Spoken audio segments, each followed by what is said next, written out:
शरणं शरणं रमाम्बिगे शरणं शरणं त्र्यम्बगे.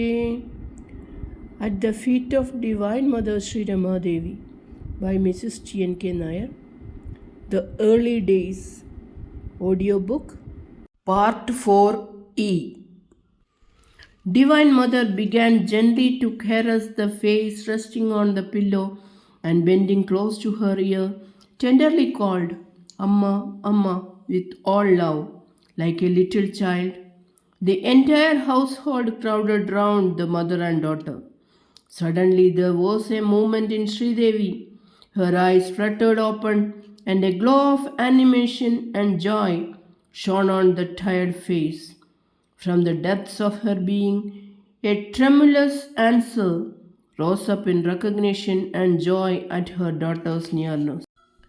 The mother gently soothed her, whispering that she had come all the way to be near her and now would never leave her. A look of glad contentment settled on the ailing mother's face. The daughter then gave her a few teaspoons of fruit juice, and the mother again closed her eyes. We could see that the divine call drew forth the response.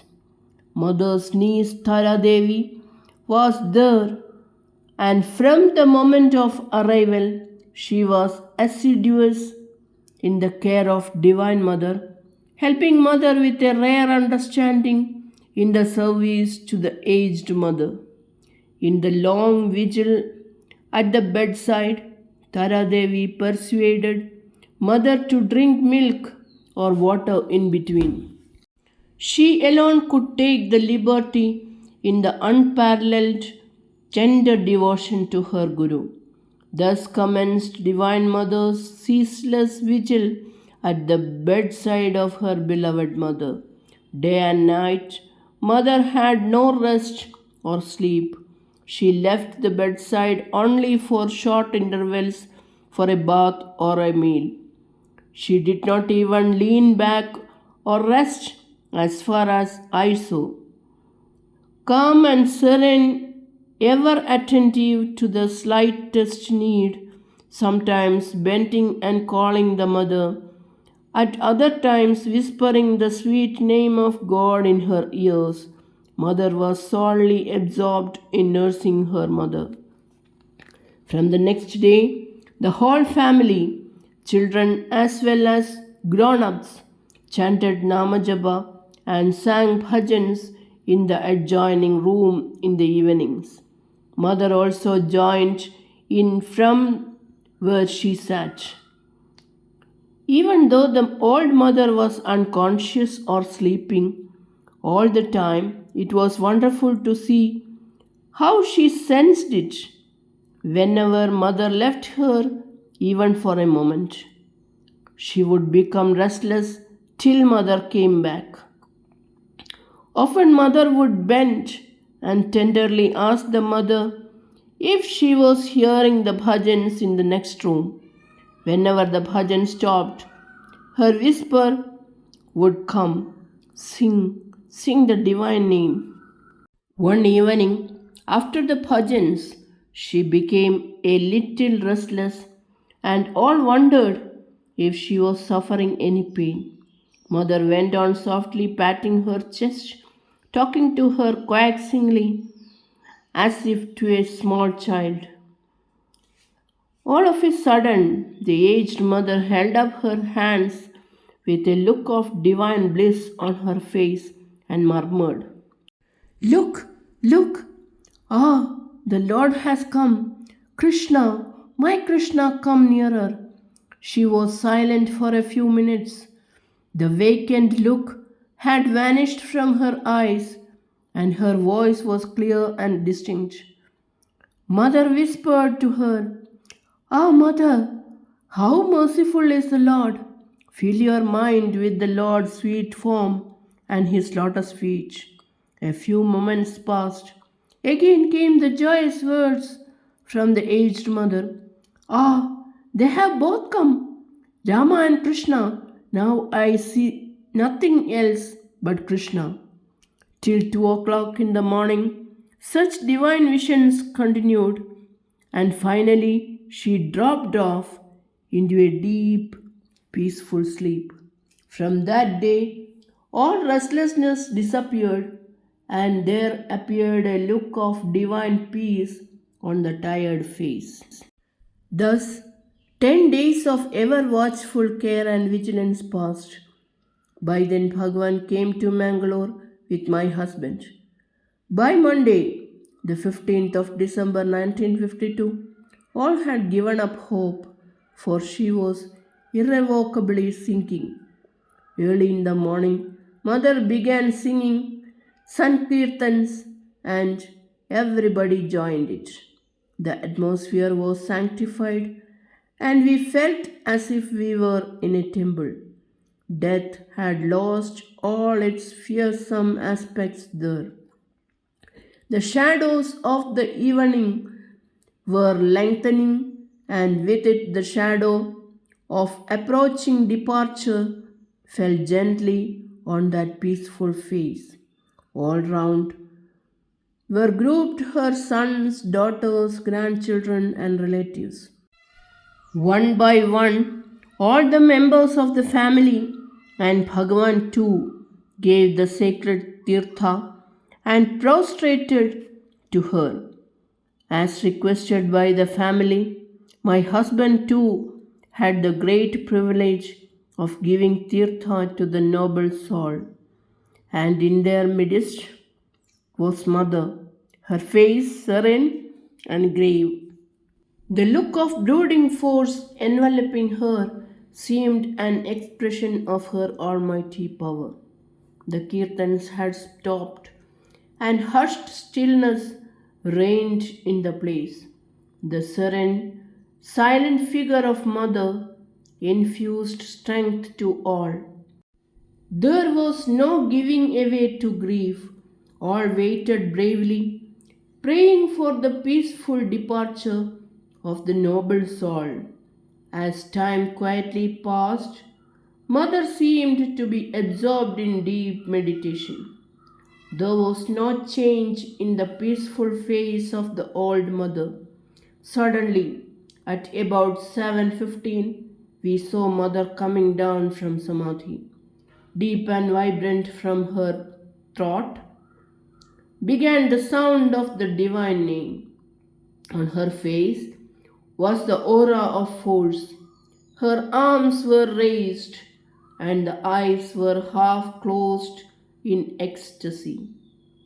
The sound of the name rose and swelled as all joined in the chanting, and it resounded throughout the house and its surroundings. It was at about 7:40 in the night that the noble soul peacefully breathed its last. All felt that the soul was being slowly wafted to heaven on the music of the divine name. It was a memorable and solemn occasion, for what we witnessed was the sacred majesty of peaceful merger. In the place of tears and grief, there was only the echoes of the divine name. It was a most solemn, fitting finale to the noble soul who had given birth to the Almighty Mother. Unknown to our finite vision are the truths of the transcendental. It was the glorious consummation of Dharma demonstrated before us to convert life into the inviolate laws of Dharmic Acharana. I quote Mother's words here. The Mother who has given to you birth, who has brought you up with the sweat of her brow, who has nourished you with the milk of her sacrifice, has a righteous claim over you for your loving service and devout attention in her old age. Fulfill this duty towards your mother, which the filial dharma demands of you, before you set out seeking your personal emancipation. Remember, it is the blessings of your mother that recommends you to the divine for higher grace. A few minutes afterwards, Divine Mother again entered Samadhi. The wan face of the departed soul had undergone a miraculous change. A glow of light overspread the noble features, and the face had the beauty of a saint in Samadhi. The sanctity of the face conveyed a sense of peace and reverence to all there. It was a unique experience. There was the commanding, awe-inspiring presence of Mother in deep silence, and beside her, the Mother's form merged in the Supreme Godhead, the Mother of the universe. Gradually, Mother came down from Samadhi and sat gazing silently at her mother's feet.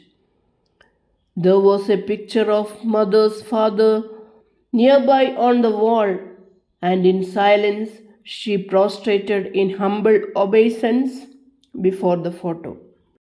The japa of God's name continued. With utmost reverence and gentleness, Mother quickly set about doing the last duties to the departed. Numerous garlands were placed in homage, all prostrated. Later, it was time for the body to be removed to cremation ground. As the family went round in pradakshina, Mother started singing in exultant tones the divine names to the last moment, till the body was taken away reverently by sons and grandsons. Even then, Mother stood on the doorsteps continuing the chanting. Relatives and others went away, and Mother came inside with the ladies.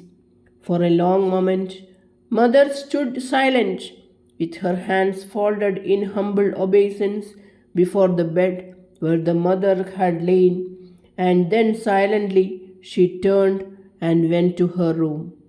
We stayed on there for a few days more, fully partaking in the daily prayers and namajapa. In a couple of days, Mother called both of us to her presence. For some moments, Mother remained silent. Bhagavan inquired about our welfare. With her gaze intent upon us, Mother commenced to speak. Those instructions and injunctions were to become our guiding light. You children have been blessed with divine grace to be present and witness the holy event, the merger of my mother in the infinite. My mother was a divine soul, and you must understand that she came to the world for a specific divine purpose. At the time of the Advent, such divinely ordained great ones appear in the world out of their intense longing to experience the bliss and intimacy of the Saguna form. From childhood, bhakti towards my parent was inborn and spontaneous. They were my visible gods, and never did I disobey them by word, thought, or deed. Reverential adoration was the breath of my life. But there were hardly any opportunities to serve them as I went to Tellicherry after my early marriage. But inviolably is the law of dharma in life. See how your mother was led inevitably, spontaneously to her mother's bedside to fulfill that great dharma. 10 months my mother had cradled me in her womb. Now 10 days were given to me to serve her and to pour out my love and obeisance to that great soul. These 10 days I was wholly absorbed in her. Though she was mostly in an unconscious state, Her inner consciousness was absorbed in me, in the onrush of her heart's adoration, which words cannot express. Such souls are God's eternal devotees, existing ever in divine oneness with Him. Do you know? I found that there was no residue of vasana or karma in my mother to absolve. The great purpose of her life was over. She left blessing the family and blessing all of you. One can never repay the boundless debt of gratitude to one's mother who gave birth, nourished, and underwent such struggles and sacrifices to love, cherish, and bring you up. Her blessings are veritably God's blessings. Charanam Sharanam Ramambige Charanam Sharanam Trayambage Charanam Sharanam Ramambige Charanam Sharanam Trayambage Charanam Sharanam Ramambige Charanam Sharanam Trayambage Jai Mata.